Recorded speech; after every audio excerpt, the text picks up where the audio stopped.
Ladies and gentlemen, the President of the United States.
Ladies and gentlemen, please remain standing for the singing of the national anthem by the United States Navy Sea Chanters and the United States Navy Band.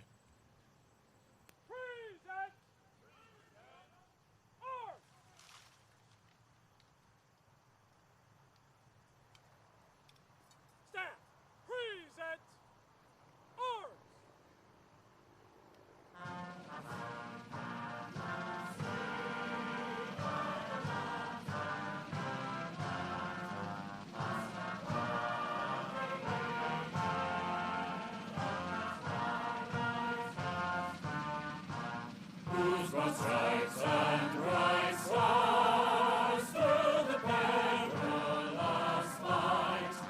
O'er the ramparts we watched, were so gallantly streaming, and the rocket's red glare, the bombs bursting in air, gave proof through the night that our flag was still there. Oh, say does that star-spangled banner yet wave o'er the land of the free and the home of the brave? Staff, order. Order! Order!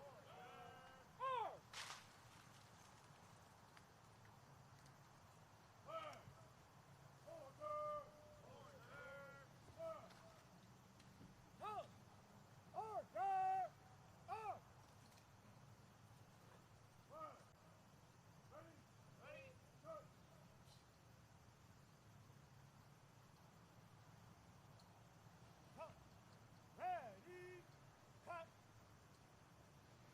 Ready, rest. Halt. Stand at ease. Stand. Ready, rest.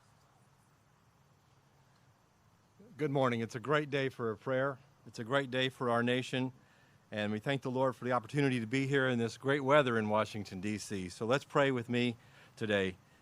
Lord, we come to you in this moment, and we seek your blessings upon this ceremony, Defense Secretary Esper, and the United States of America. Thank you for your presence with us today. And thank you for your presence with those of our forces and their families wherever they are around the world. Lord, just in your spirit, let them know that we're praying for them today and lift them up. Give them encouragement, bring them home safely. Lord, as lovers of peace, we come to this place today where we need to pray when times require peacekeepers and peacemakers. Therefore, grant President Trump, Vice President Pence, Defense Secretary Esper, and the Joint Chiefs of Staff your divine wisdom, your divine strength, and your divine knowledge that leads to increased power and brings increased peace. As these leaders work together with our allies, bless their efforts to support national interest and the good of mankind. As Defense Secretary Esper officially enters this new role, may he and Lee serve with honor and integrity and a newfound love and admiration for one another. Now, King Eternal, as you continue to bless the United States of America and the Department of Defense, we continue to trust in you, in your power, for your glory, now and forever. Amen. Ladies and gentlemen, please be seated.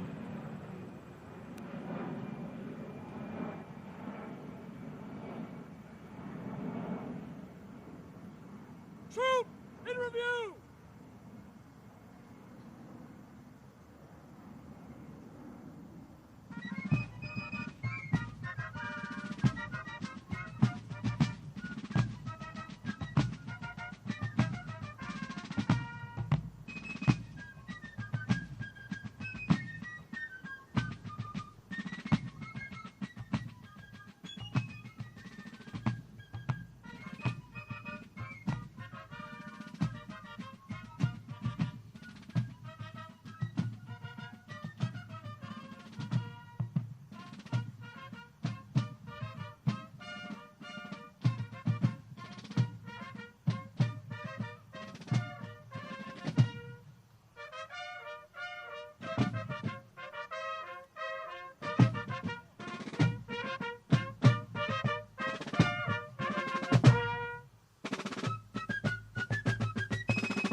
Attention!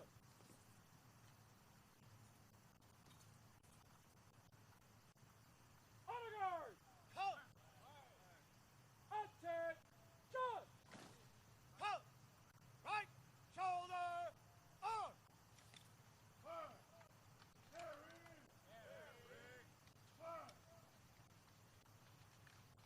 Colors, ready, cut!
Ladies and gentlemen, the 27th Secretary of Defense, Dr. Mark T. Esper.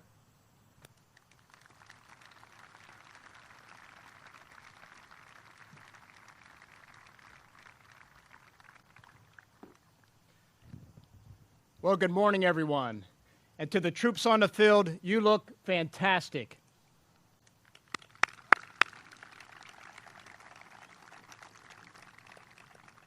President Trump, Vice President Pence, members of Congress, and distinguished guests, thank you for joining us here today. On behalf of the Department of Defense, welcome to the Pentagon. This historic building is not only the headquarters of our armed forces, it is a prominent symbol of America's military power and of our willingness to defend our people and our interests around the world. To generations of Americans, this place, this building, embodies our national security. However, a building is nothing without the people within it and the spirit and dedication they bring to it each and every day. As such, I want to thank the great patriots, military and civilian alike, who come to work here and focus on one thing: supporting the more than 2 million soldiers, sailors, airmen, and Marines who sacrifice and serve in defense of our great nation. They all represent America's best, and I am proud to serve with them and alongside them.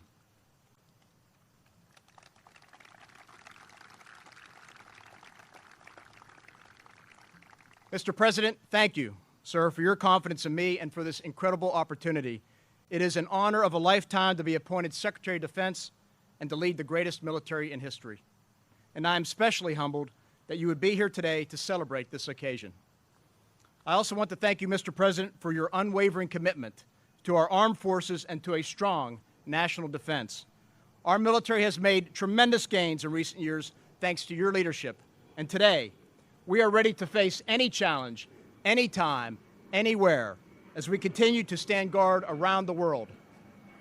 Finally, I would like to thank the Armed Services Committee for its swift action on my nomination and for the strong bipartisan support that I received from the entire United States Senate. The global security environment has clearly become more complex. The free and open order that has preserved the peace and sustained our prosperity for decades is under duress. Great power competition has reemerged as China and Russia seek to displace the United States and shift the balance of power in their favor. Iran continues to sow discord and threaten its neighbors throughout the Middle East. And terrorist organizations like ISIS look for new safe havens to plot against the West. As the Department of Defense takes on these challenges, we will continue to strengthen our military and deter conflict in order to preserve the peace and advance America's interests. We will do this first by building a more lethal force, one that is increasing its readiness and modernizing for the future. Thanks to the President's leadership and the support of Congress, the last two budgets have allowed us to make significant investments towards these ends, and the next couple promise to do the same as well. In addition, the Department is on the verge of a significant change in how we organize, train, and equip our space forces. Mr. President, I know this is an important priority for you, and my Pentagon team is fully engaged with the Armed Services Committees and bipartisan congressional leadership to create, for the first time in 70 years, a new branch of the Armed Forces, the United States Space Force. Thank you. Second, we will strengthen our alliances and attract new partners. A strong network of like-minded nations that are willing and able to fight together is an advantage that our adversaries do not possess. But this means our allies and partners must contribute more equitably to our shared security. President Trump has called on other nations to do more, and they have responded. By the end of 2020, our NATO allies will spend an additional $100 billion on defense, an unprecedented increase that will make the alliance stronger.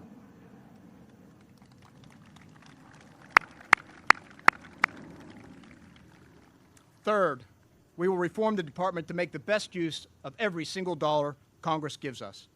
Our country has many competing demands, and it is incumbent upon us to look for ways, no matter how small, to free up time, money, and manpower to invest back into our top priorities. We must always keep faith with the American people and be good stewards of their hard-earned tax dollars. Lastly, as a personal priority of mine, we will place a particular focus on the well-being of our families. Our military spouses and civilians and children make tremendous sacrifices for this country, and in return, I am committed to ensuring they are properly cared for. I want to thank Mrs. Trump and Mrs. Pence for the personal attention they have devoted to our military families and for their efforts to improve the quality of life for our spouses and children throughout the armed forces. Thank you.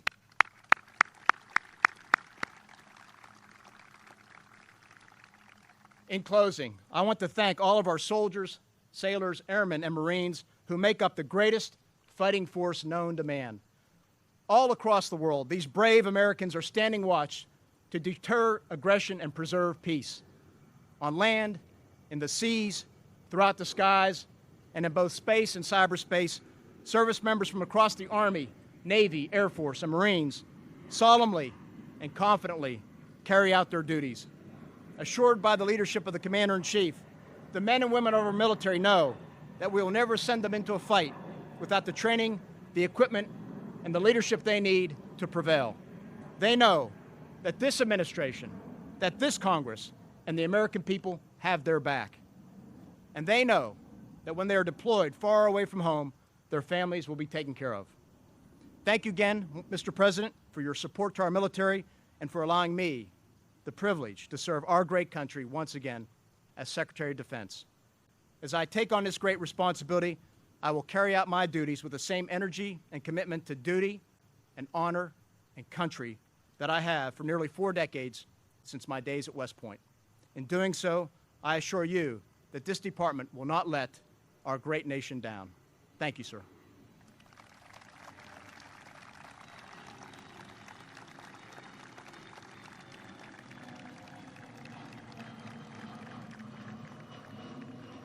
Ladies and gentlemen, it's my great privilege at this time to now welcome the Vice President of the United States, Mike Pence.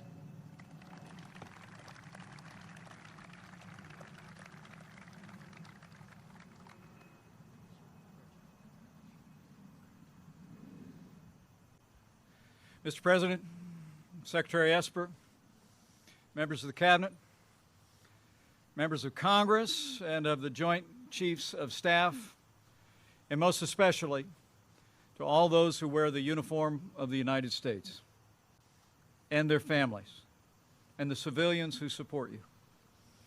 It's a special honor to be here with all of you at the Pentagon, the symbol of American power, and to join all of you for the full honors ceremony of the 27th Secretary of Defense, Secretary Mark T. Esper.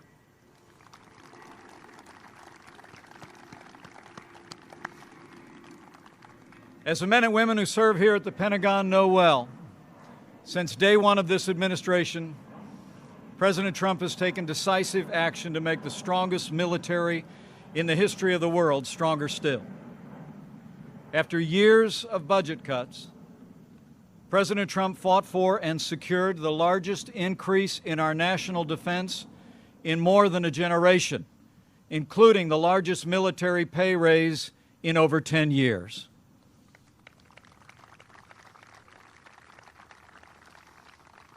At the President's direction, we produced a national security strategy that puts America first, pursued the modernization of our nuclear arsenal.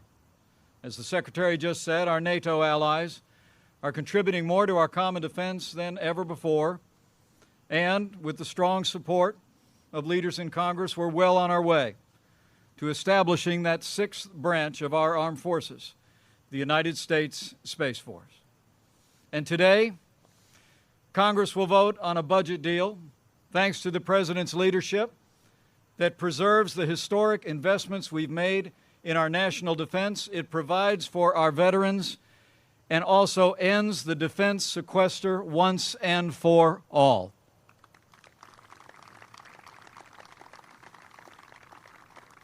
Mr. Secretary, because of this President's efforts, you will inherit a military better equipped, better trained, and better prepared than any military in the history of the world.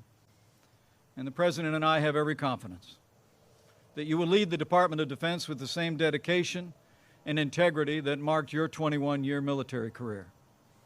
Mr. Secretary, your reputation for leadership and your patriotism no doubt accounts for the 90 votes that you received in the United States Senate and confirms the confidence that the President is placing in you today.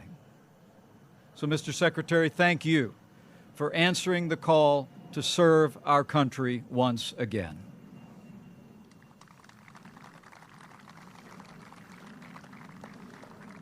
President Donald Trump has no higher priority than the safety and security of the American people.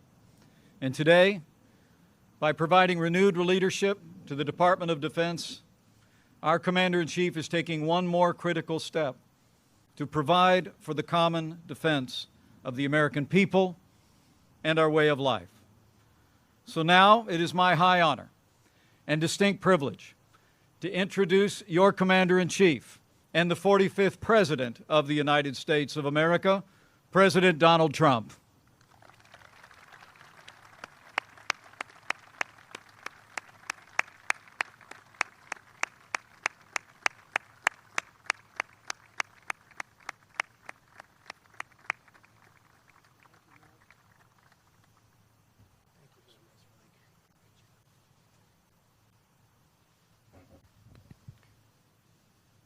Well, thank you very much to our great Vice President. And thank you to all of the extraordinary patriots here at the United States Department of Defense, the world's largest building, I've heard for many years, the world's largest building.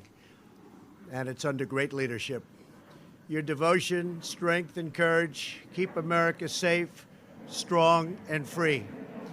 It's because of you that the United States military is the most powerful fighting force on the face of the earth. I want to express our gratitude to the old guard and to all of the service members in today's review for their extraordinary commitment to excellence and their unwavering loyalty to our nation. It is the greatest honor of my life to serve as your Commander-in-Chief. Let me also recognize the incredible U.S. Navy sea chanters and the band for that beautiful rendition of our national anthem. It was really beautiful, and thank you very much. Fantastic job. Thank you. Thank you. We're gathered here today to celebrate the swearing in of America's new Secretary of Defense, Mark T. Esper. Secretary Esper, your lifetime of noble service has prepared you for this immense responsibility, and that's what it is, immense responsibility. On behalf of our entire country, thank you and congratulations. Congratulations.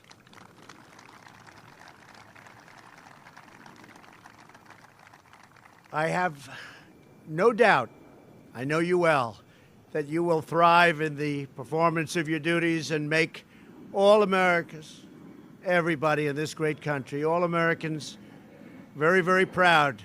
They're right now very proud, but they're going to be even more so as time goes by.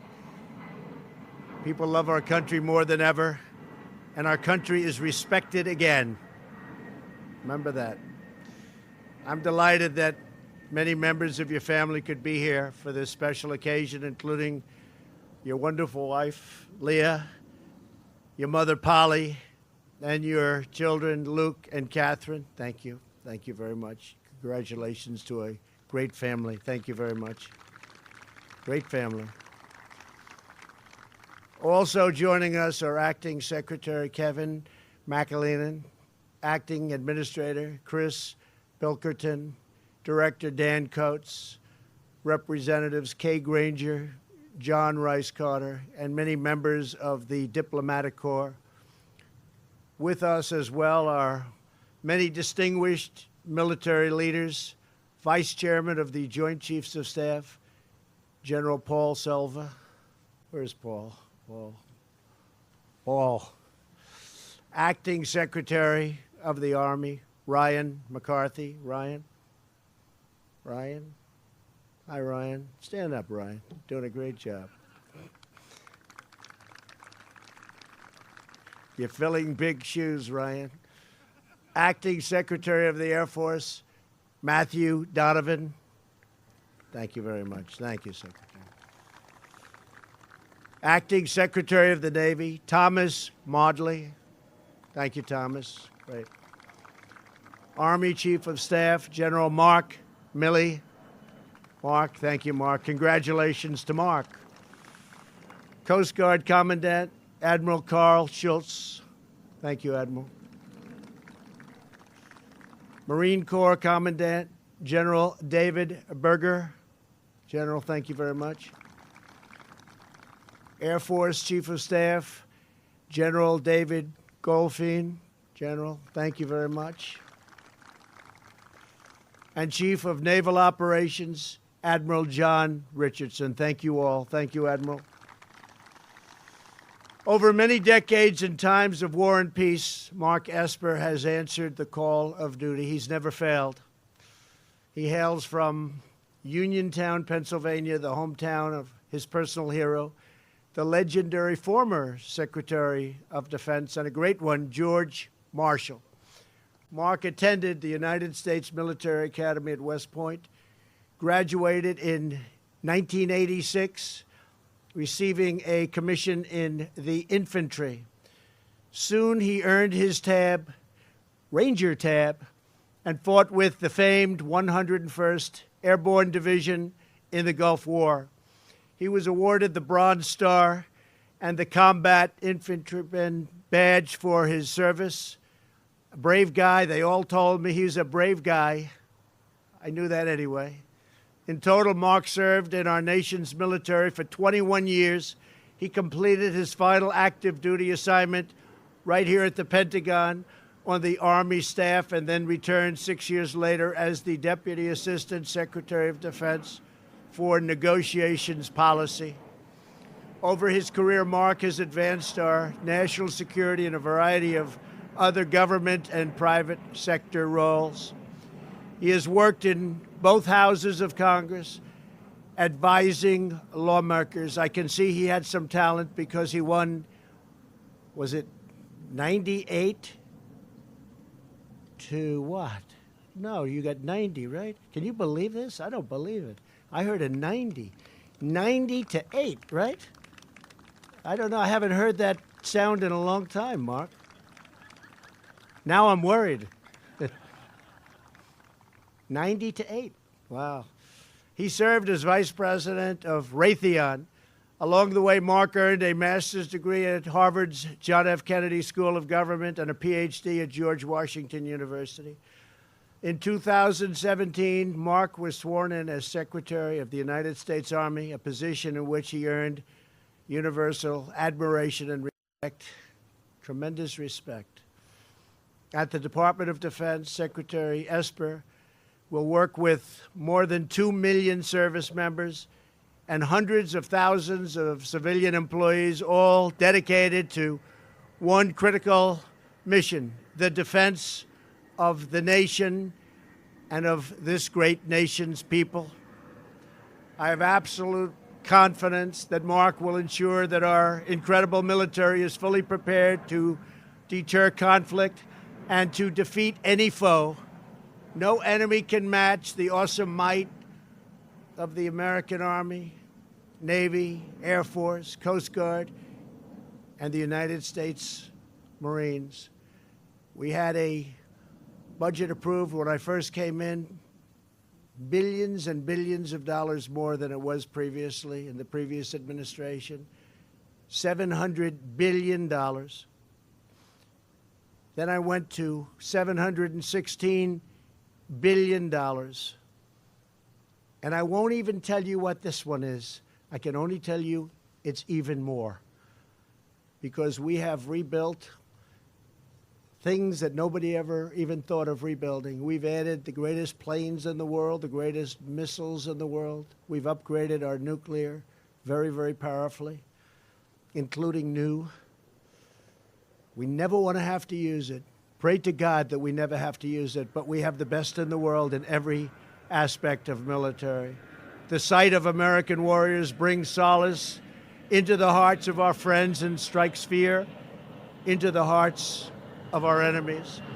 Our military today is more powerful by far than ever before. And 3 years ago, we could not have said that, could we, Mark? We're giving our warfighters the tools they need to fight and win with overwhelming force. After years and years of budget cuts and all of the things that they've been doing to set us back with our military, we have more than made up for all of it. We're building new tanks and ships and submarines and planes and missile systems to ensure that our warriors operate with unrivaled capability in conflict. Any battlefield will be a battlefield on which we win. We have given our service members their largest pay raise in nearly a decade. And under this administration, we have faced the challenge of our time with clear eyes, fresh thinking, and bold determination. Our first priority is always the safety and sovereignty of our nation and our citizens. Here at home, we have deployed military forces to confront the grave national security crisis on our southern border. And I want to thank all of the great military leaders for the help you've given us on our southern border. And as you know, Mexico has now deployed 21,000 troops, which is something they've never done before. And they've been a tremendous help, tremendous difference in the numbers very rapidly. And we want to thank the country of Mexico and the president. No nation can be safe or secure that fails to control its borders. In Syria and Iraq, thanks to the bravery of our warriors and their allies, the ISIS territorial caliphate has been 100% and just absolutely destroyed. And we did it in a very quick moment of time. As soon as I said, I want to do it, and I want to do it fast, our military kicked in, and it happened very, very quickly. Today, we stand not far from where terrorists attacked the Pentagon on 9/11, claiming 184 precious lives. We will never forget the immortal sacrifice of those American patriots. We vow to do whatever it takes to protect our homeland, to safeguard our people from the threat of radical Islamic terrorism, and to preserve American freedom. Around the world, America faces new threats and strategic rivals, it seems like all the time. We have met this competition with unmatched confidence, purpose, and resolve. We talk to all of them, and they talk to us with great respect. They respect our country so much more than they have for many, many decades. Right now, they respect us more than they have in many, many years, and it's only going to get more so. We are ensuring American dominance across every warfighting domain: land, air, sea, cyber, and now space. That is why, under Secretary Esper's leadership, we will, as Mike and Mark has already said, but it's so exciting to say. And whenever I make a speech, people start going wild. They stand up and they clap, and I can't sit them down, and I have to wait because I say we're launching the United States Space Force.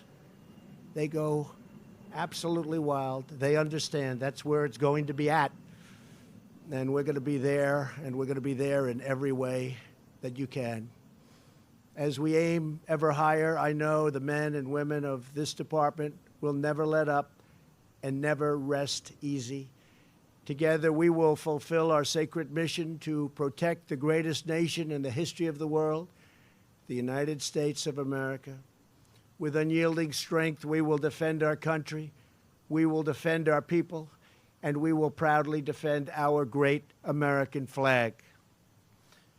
Secretary Esper, congratulations again to you and your family. This is an incredible day in the life and fabled history of the United States. Secretary of Defense. Do you ever see that? Looking into, did you ever see that one as I watch all of these great men and women? You're going to do a great job, I have no doubt. Absolutely no doubt.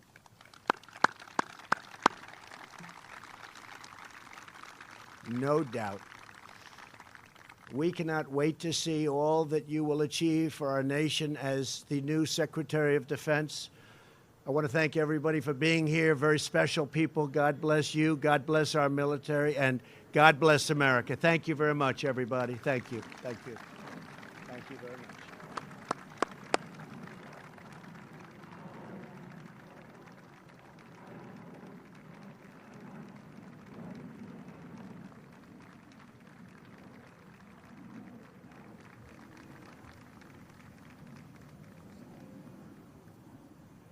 Staff. Attention. Honor guard. Attention. Halt! Right shoulder on!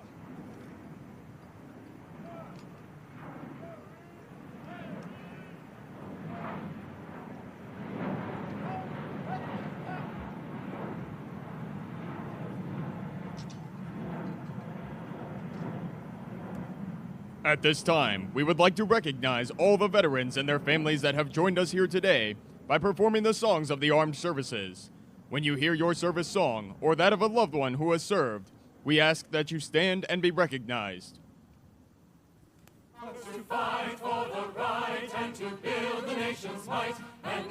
The United States Army. Proud of all we have done, fighting till the battle's won, and the army goes rolling along. For it's high, high, hey, the army's on its way. Count off the cadence loud and strong. For wherever we go, you will always know that the army goes rolling along. The United States Air Force. Wild blue yonder, climbing high into the sun. Here they come, zooming to meet our thunder. Attaboys, give her the gun. Down we dive, spouting a flame from under. Off with one hell of a roar. We live in fame, we'll go down in flame. Hey, nothing can stop the U.S. Air Force. The United States Marine Corps. Montezuma to the shores of Tripoli. We fight our country's battles in the air, on land and sea. First to fight for right and freedom, and to keep our honor clean. We are proud to claim the title of United States Marine. The United States Coast Guard. The call, we place our trust in thee. Through surf and storm and howling gale, high shall our purpose be. Semper Paratus is our guide, our fame, our glory too. To fight, to save or fight and die, I Coast Guard, we are for you. The United States Navy. Anchors away, my boys, anchors away. Farewell to foreign shores, we sail at break of day, of day. Through our last night ashore, drink to the foam, until we meet once more. Yes, wishing you a happy voyage.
today's ceremony.